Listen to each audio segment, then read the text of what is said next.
자, 민주당 후보들 소식도 본격적으로 짚어보겠습니다. 특히 정원호 서울시장 예비 후보의 칸쿤 출장 의혹을 두고 여야 공방이 더욱 거세지고 있습니다. 오늘은 새로운 추가 의혹도 터져나왔습니다. 국외 출장 중에 왜 하필 신혼여행 1순위 휴양지인 칸쿤을 경유지로 선택해야 했으며 심지어 경유지까지 2박 3일이나 머물러야 했던 이유는 무엇입니까? 심지어 해당 여직원의 성별이 남성으로 표기돼 대외적으로 공개된 정황이 드러났고 함께 출장을 다녀온 해당 직원은 임기제 다급에서 가급으로 초고속 승진하여 다시 채용됐습니다. 역대급 성과로 충주시 유튜브를 급성장시켜 전 국민이 다 아는 충주맨 김선태 주무관도 7급에서 6급 자리를 7년 만에 올라 비판을 받았는데 출장을 다녀온 지 얼마 지나지 않아 몇 계단이나 뛰어넘어 파격적으로 승진한 것이 과연 상식적이라고 할 수 있습니까? 자, 우재준 최고가 지적한 부분들은 잠시 뒤에 다뤄보고요. 새로 나온 의혹들, 아니죠. 기존의 의혹에서 추가된 부분 먼저 짚어보겠습니다. 지난 2023년에 10박 12일 동안 멕시코 출장을 가지 않습니까? 그 심사 의결서가 있는데 여기에 서명이 조작됐다는 의혹을 김재섭 의원님이 제기해 주신 거죠. 그렇습니다. 예. 그런데 같이 볼까요? 성동구청이 2024년에 최초 공개한 의결서가 있는데 여기 보시면 서명이 없다라는 게 이제 김재섭 의원님의 의혹 제기 요지였습니다. 그런데 성동구청이 뭐라고 해명했냐면 그때는 개인정보를 이유로 흰 종이를 대고 지워서 보냈을 뿐이다 이렇게 해명했었거든요. 그런데 오늘 한 매체가 원본 문서를 확인해 봤더니 그게 아니라 처음부터 아예 서명이 없었던 게 맞더라는 겁니다. 자, 김재섭 의원님, 이번이 저희 칸쿤 의혹 제기로 3관왕 달성했다고 어제 의총에서 말씀하시던데 예. 어떻게 보십니까?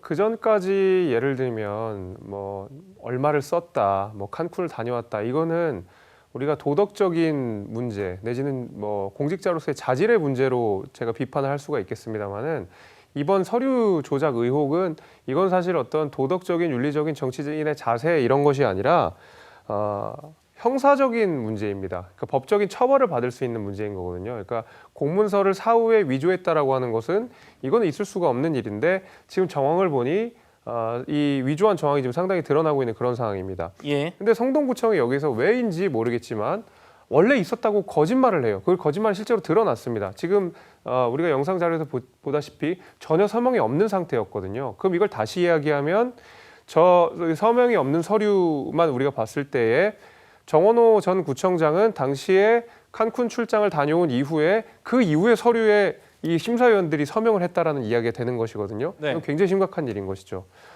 그러니까 왜인지 모르겠지만 저 칸쿤과 관련된 출장 보고서에만 저렇게 오류가 있고 서명 사후적으로 조작된 정황이 있고 그걸 또 가려서 내고 왜 저기에만 계속 우연히 반복되는지 계속 정원호 후보 측은 이게 실수다, 뭐 문제 없다, 대응할 가치 없다라는 식으로 대답을 회피하고 있는 그런 상황인데 네. 저는 이거는 대답을 분명히 하셔야 되는 일이라고 생각합니다. 이거는 그전까지 윤리적인 도덕적인 이런 문제가 아니라 이거는 형사 처벌의 대상일 수 있는 문제이기 때문에 정원호 구청장과 성동구청이 정확하게 해명해야 되는 부분이라고 저는 생각합니다. 예. 자, 민주당 답변 들어보죠. 성칭 부의장님. 일단 뭐 서명과 다시 관련 보시죠. 다시 보시면 서명이 없는 실물 사진이 나왔습니다.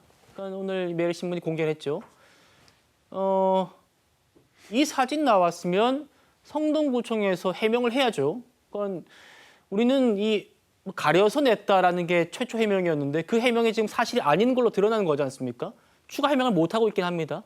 차이점에 대한 설명은 해야 될 거라고 보고요. 예. 근데 다만 저런 것들이 뭐 저 출장을 뭐 숨기기 위해서라던가 저 문서가 뭔가 저렇게 잘못되고 또 아니면 두 개가 있다고 해서 뭔가 숨길 수 있는 건 절대 아니지 않습니까? 그래서 뭔가 처음에 계속해서 의혹 제기를 하고 있는 뭔가 그 칸쿤으로 간 것을 뭔가 덮기 위해서 덮을 수 없습니다. 절대 덮을 수 없는, 왜냐하면 저 서류 말고 다른 것들이 있는 거기 때문에 저 서류는 저 출장에 대한 정당성에 대해서 위원들이 심사를 하고 이거에 대해서 판단을 하고 서명을 하는 것이기 때문에 그 서명에 대해서 행정적 절차에 차원에서는 전 지적할 수 있다고 봅니다. 네. 하지만 그 서명이 없다고 해서 그 출장 자체를 뭔가 의심한다거나 이게 잘못됐다고 주장한다거나 또 외유성으로 아까 우재준 최고위원의 우리가 영상을 보지 않았습니까? 이게 왜 뭐 신혼여행 1인지 막 자극적인 발언 아닙니까? 신혼여행 가는 뭐 남녀들이 가는 약간 이런 휴양지를 왜 거쳤냐라고 자꾸 자극적으로 다루고 있는 이게 잘못됐다는 겁니다. 이 원래 멕시코시티에서 메리다 그런 다음에 칸쿤을 거친 다음에 텍사스 오스틴으로 간 이유는 그거에 대한 충분한 설명이 전 됐다고 생각합니다. 잠깐만요. 그 지적, 그러니까 우재준 최고가 얘기하는 거 그 지적에 대해서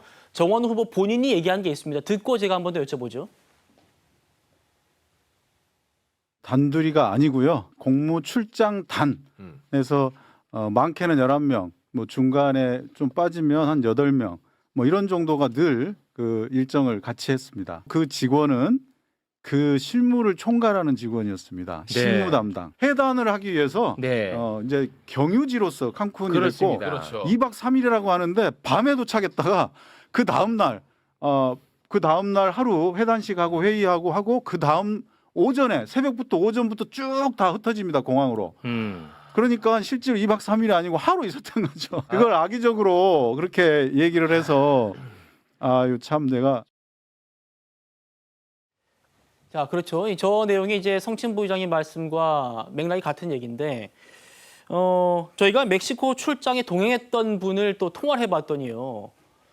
그러니까 지금 정원우 후보 얘기는 해단식 회의하고 뭐 이런 거 저런 거 다 빼면은 실제로 칸쿤에 체류한 기간은 단 하루였다라는 건데, 저희 TV조선과 통화한 이 동행인 분들은 보트 타고 스킨스쿠버 체험도 했다.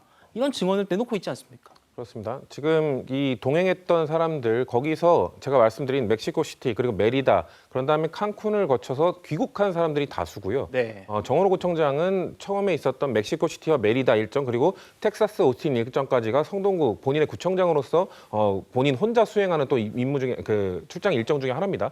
나머지 사람들은 텍사스 오스틴까지 가지 않기 때문에 그 사람들과 함께 평가회의나 할 장소를 섭외를 할 때 그 사람들은 한국으로 돌아와야 되니까 예. 칸쿤이 아무래도 뭔가 비행편이나 이런 게 많기 때문에 그리고 메리다에서 거리도 멕시코시티로 돌아가는 것보다 멕시코시티까지의 거리가 1,000km가 넘는 걸로 알고 있는데 메리다에서 다시 칸쿤으로 가는 건 한 300km 정도로 짧으니까 그렇다면은 나머지들은 다 귀국을 할 테니 거기를 들려서 경유지로 하자라고 한 겁니다. 물론 이 부분에 대해서도 국민 눈높이상 그래도 그 경유지로 자체로 뭐 그게 총 30시간 정도가 됐든 며칠이든 이건 눈높이에 맞지 않는다라는 비판은 전 있을 수 있다고 생각합니다. 네. 하지만 칸쿤에 뭔가 놀러 갔다거나 결국 그럼 텍사스 오스틴으로 바로 가도 그러면은 뭐 그게 가장 명확했겠죠. 그렇겠죠. 근데 또 텍사스 오스틴 그 당시에 축제 기간이었기 때문에 텍사스 오스틴의 그 숙소 그 당시 가격과 칸쿤 가격이 칸쿤에 있는 아까 우재준 최고가 말한 신혼여행지로 가는 그 초호화 리조트는 비싸죠. 하지만 정말 훨씬 더 저렴한 숙박업소를 이용을 했기 때문에 예. 오스틴에 체류한 것보다 훨씬